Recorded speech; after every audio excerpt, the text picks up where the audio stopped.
Hey guys, welcome to Talk of the Town. I'm your host, Jessa Jeremiah, and we have a special guest here. Sue Duncan joins us from Odana Antiques, and I am so excited to have you. You're going to tell us a little bit about antique sales, so welcome. I hope. Thank you. Yeah. Well, we have a very exciting segment ahead of us. I've got lots of questions to ask you, but for folks at home who haven't been to Odana Antiques in a while, tell us a little bit about what you guys are doing over there. We are in the old Leith Furniture Building on Odana Road. We are 30,000 square feet of unbelievably cool stuff. Yeah. And while most people think of antique malls as glass and old furniture, we've got that, but we've also got architectural pieces, repurposed, industrial, mid-century modern, think Mad Men, a little bit of everything. Yeah, you really do. I was just in your store the other day, and it was my first time in, and I was just sort of blown away by how much cool stuff is in that building. And what a nice big space that you have over there for folks to come shopping. You know, why do you think it is? I could go on about how cool I think it is, but why did you guys decide to start this antique mall? We were running an eBay business at the time, and we wanted a bigger store for our eBay business. And we thought we'd do the antique mall as kind of an adjunct, and it kind of became the central focus. But we wanted people to fall in love with a whole bunch of old stuff and not have it be like your grandma's antique mall, but be really where you can find a variety of items for a variety of price points. Very cool. And I don't understand fully the sort of process between being a dealer for an antique mall. So what do you look for in somebody who's going to be an antique dealer? And you know, if someone's interested in becoming a dealer, what would that process look like? We look for someone who's got a passion for antiques, someone who's going to want to get up on Thursday, Friday, Saturday morning and hit 20, 30 garage sales, top the day off with an auction, and then go home and research what they found. And somebody who's going to be able to convey that to customers and how they display what they have.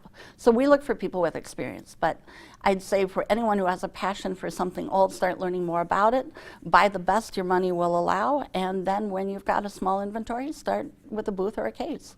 Very neat. Well, you know, there's all kinds of things that I saw in there that I think would be really cool finds. But what do you think are, you know, just some things that are maybe like one or two like best sellers right now?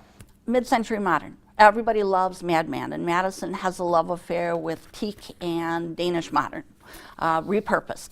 With a lot of the new TV shows out, people are looking for how can I change that? How can I use that in a different way? How can I make that more fun or interesting for my home? Yeah, absolutely. And you mentioned some of the TV shows that are out there. So Flea Market Flip, American Pickers, just to name a couple. How do you think that those kinds of shows that are so popular have affected your world and your business?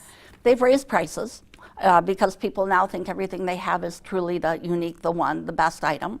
But they've also given people an idea that it's okay to change things. If you don't have a $2,000 Stickley desk, it's all right to change the color. It's all right to paint it, make it shorter, turn it into a commode.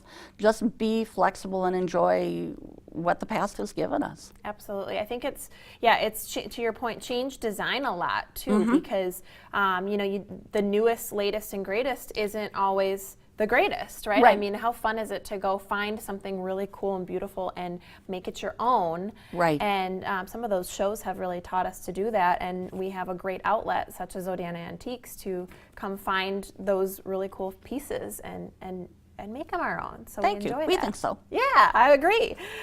What do you think as far as items sold? You talked a little bit about the hottest things. Have you ever, you know, if you had to pick one or two really unusual things, what do you think those might be that you've sold over the years? She isn't sold yet, but we do have a 1920s, 30s fortune teller who's $15,000, who stands about 6 feet tall. We did sell a poodle skirt with Elvis Presley's face on it for $1,000. Some pretty unusual, and then some traditional pieces. A set of sterling silver salts that were little angels playing in an orchestra in their original box from like 1870. So a little bit of the high end, a little bit of the nutty, and a little bit of the in the middle.